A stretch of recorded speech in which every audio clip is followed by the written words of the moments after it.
Եկեք գնանք նախկինում տեղի ունեցած բոլոր ընտրությունների, նախորդող շրջանների, վերնագրերի, տեքստերի, հարցազրույցների մոնիտորինգ անենք։ Խոսույթի 70-ից 80%-ը նվիրված է նրան, թե ինչպես է իշխանությունը կեղծելու ընտրությունները։ 2018 թվականից ի վեր որևէ մակարդակի ընտրություններում դուք որևէ մեկից լսել եք այդպիսի բան։ Չկա այդ ընդհանրապես գոյություն չունի, որևէ մեկի մտքով չի անցնում։ Հիմա երբ որ մարդիկ լսեն, համոզված եմ վեր են թռնելու, որտեղ մոռացել են արդեն։ Էլ չկա տենց բան։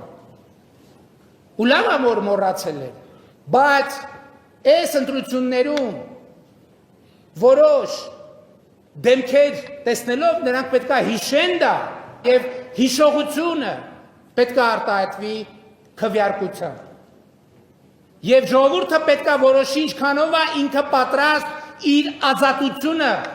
պաշտպանել, իր անկախությունը պաշտպանել։